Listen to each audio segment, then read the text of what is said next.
salaata janaazaa kan daa'immanii haala kamii salaanna? Daa'imni tokko osoo du'ee akkamii salaanna? Maal jenneetiin du'aayii kadhanna? Inshallah viidiyoo kana keessatti waan kana ilaallaa sirriitti dhaggeeffadhaatiin adda baafadhaa zikrii kana koottaa hafazaa qabadhaa.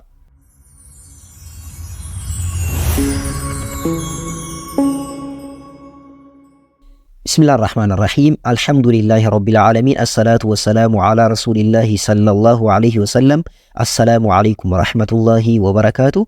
صلاة جنازة كان دائما الرتي صلاة جنازة حال كمين صلانا جلقبا صلاة جنازة كان إجولي صدركا بلوغا هنغيني الرتي صلاة جنازة ني صلاة ما صلاة جنازة صلاة أكا شريعتي نجرا جيشو إسلام ما كيستي جيشتو كو جرا جيشي سني اللي مالي ساقتي كجدمو Sagxii jechuun maalidha?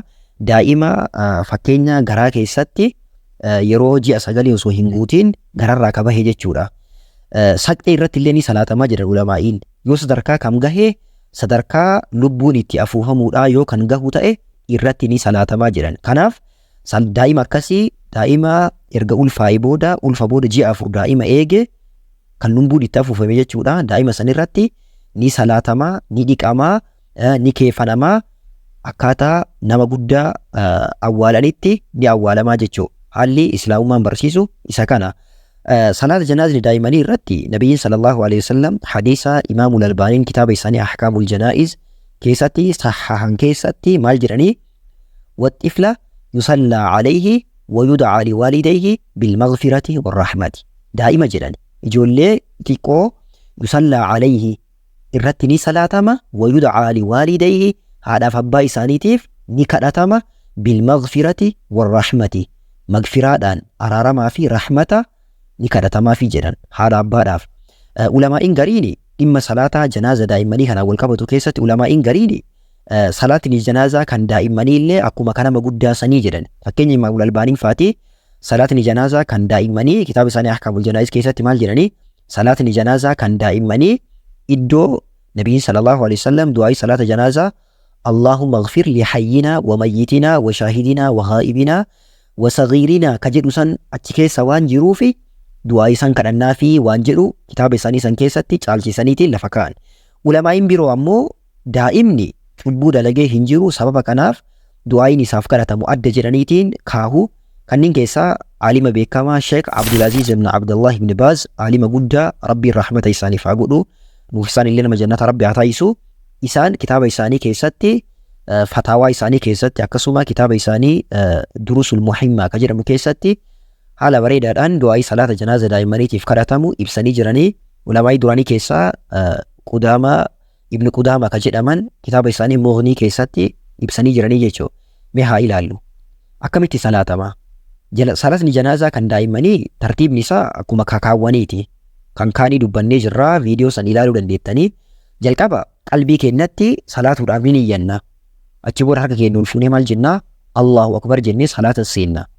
Erga Allahu akbar jennee salaata eegalle booda a'uudhu billahi minash shayxaanir rajiim bismillahir rahmaanir rahiim jenna. Du'aayii istiftaahaa yookaan du'aayii bantuu salaataa ka jedhamu hin qara'amu.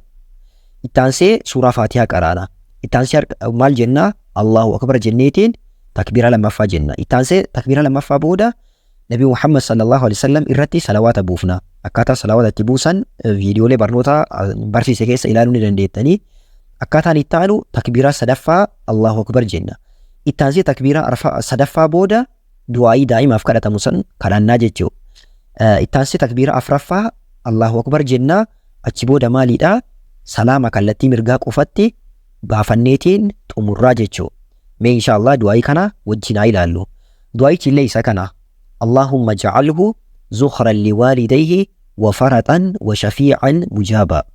اللهم أعظم به أجورهما وثقل به موازينهما وألحقه بصالح سلف المؤمنين واجعله في كفالة إبراهيم عليه الصلاة والسلام وقه برحمتك عذاب الجحيم. إرسني في اللهم اجعله ذخرا لوالديه وفرطا وشفيعا مجابا. اللهم أعظم به أجورهما وثقل به موازينهما وألحقه بصالح سلف المؤمنين واجعله في كفالة إبراهيم عليه الصلاة والسلام وقه برحمتك عذاب الجحيم.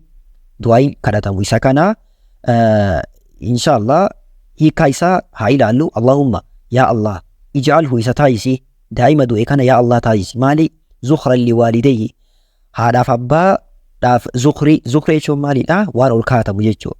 Waan ol kaa'atamu ajrii isaan ol kaa'atanii faraxa jechuun illee maalidha kan dura dabreetiin haadhaaf abbaa dura dabree deeme kan sababa haadhaaf abbaa dura dabree deemuutiif haadhaaf abbaadhaaf ammoo ajrii ta'u waan akkasii yaa rabbi taayisi. Washafii'an ka shafa'aallee taayisi. Ka shafa'aa jechuun maali ka maanguddummaa haadhaaf abbaadhaaf dhaabatu daa'ima san yaa rabbi daa'ima akkasii taayisi jechuudha. Mujaaban jechuun awwaatama ka maanguddummaan isaa rabbiin biratti awwaatamu yaa rabbi taayisi. Allahumma yaa Allah a'azim guddisi bihi sababa du'a daa'ima kanaatiin guddisi ujuurahuma ajrii jara lamaanii.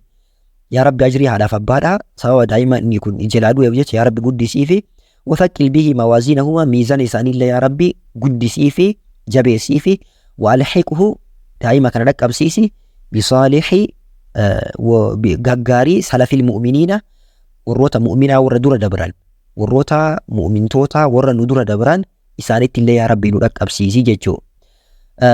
Waj'alhu nuuf taasisi yaa Allah daa'ima kana fi kafaalati Ibraahiima kafaalaa Ibraahimii guddisa nabi Ibraahimii keessatti yaa rabbi nuuf taasisi. Ijoollee akkasiitu jira.